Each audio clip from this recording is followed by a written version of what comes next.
Hello, everyone, and welcome to another episode of The Breeze, Breezeway Productions' The Breeze, where we bring you the latest in independent films and film festival news. And we're excited to continue our coverage of this year's 2022 edition of the Tribeca Film Festival, New York's greatest. We have with us today director and writer Alex Heller, who is here to talk about her film, The Year Between. How are you, Alex?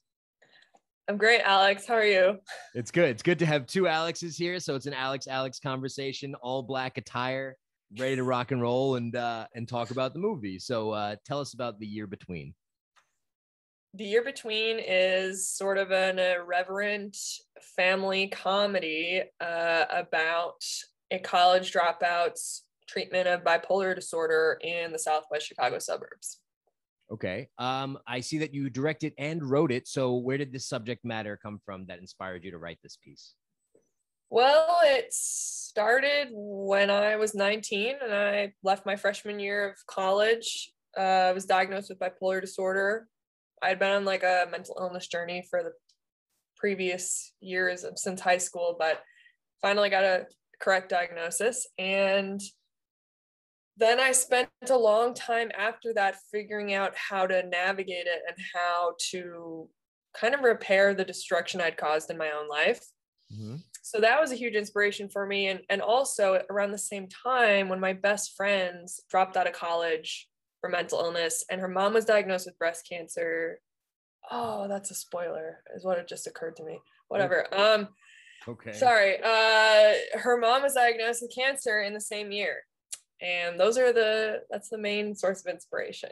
Yeah, nobody ever wants to receive that news. That's the most soul-crushing news to receive about a loved one. So I'm sorry to hear that, but you were able to create this in a film, and that you also directed it. And your leading man for this film is Steve Buscemi. How did you end up linking up with him to include him in the project and for him to be a part of it? Yeah, it was amazing. So after I was the first person cast, and the second person cast was J. Smith Cameron to play my mom named Sherry. And she knows Steve and had worked with him on a film a few years ago. I think it's called Nancy. And it was kind of her idea on some level because I wanted her to be involved in the process of casting like her counterpart. Mm-hmm. And it was her idea to reach out to Steve, and I was like, wow, you think he would do a project like this? I mean, he'd be perfect for it.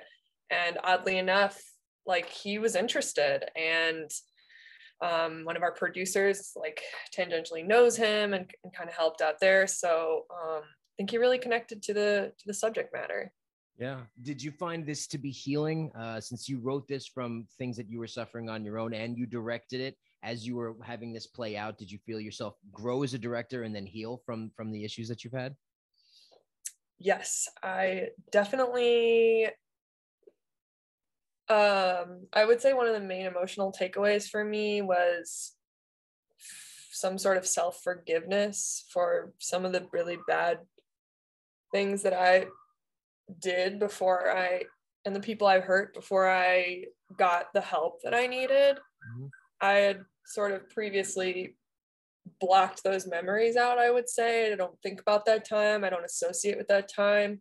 But when it came to me, and it was not my idea to star in this movie, oddly enough, but when it was kind of presented to me that might be a great fit, I was like, okay, I need to delve into this. And so through sort of revisiting some of these intense memories and this story, I kind of felt like a sort of compassion for my past self that I have not felt before. And in terms of directing, I mean, this is my first feature and I'm starring in it at the same time. And I wrote it and I'm one of the producers. And it was in some ways incredibly overwhelming. An indie movie too, you don't have a ton of time. So there was a lot of moments where a lot of scenes I just didn't watch playback for like most of the takes. And that's scary, and you're going a million miles a minute, but at the same time having my hand in all these different things helped me to create a cohesive vision and to really bring all these pieces together. Did you shoot all of this while doing all of those things during COVID as well? So you had that as an element?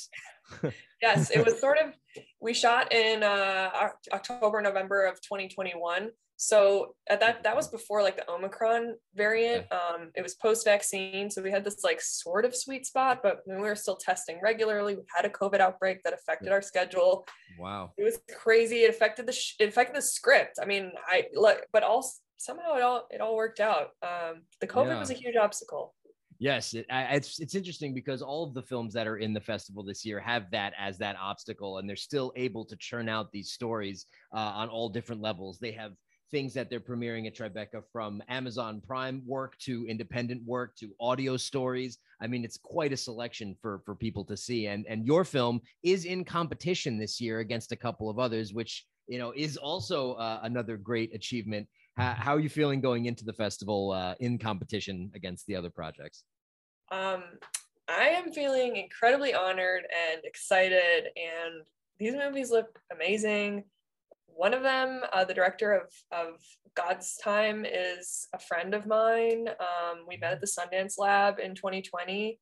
Mm-hmm. And another one is like kind of I'm more of a fan, but she's almost friend, the director of Good Girl Jane, and we have the same editor of our movies, Harrison Atkins. So I feel like a little bit connected to the other films, and I hope I get a chance to meet the other directors soon. I'd love to just kind of befriend these people, to be honest.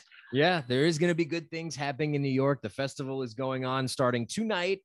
June 8th is opening night, and it's going to go on until the 19th. Where could people go to find out more about The Year Between? And do you know when and where you're going to be screening? Yes. So to find out more about The Year Between, the best place to do it is on our like movie page on the Tribeca Film Festival website. Sure. If you just go to, sorry, what'd you say? We'll put that below in the link. So all of these things will be linked below. Awesome. It's like, there's one page that has like all the information on it. It's very clear cut. And I can tell you though, now from that page, we have 4 screenings.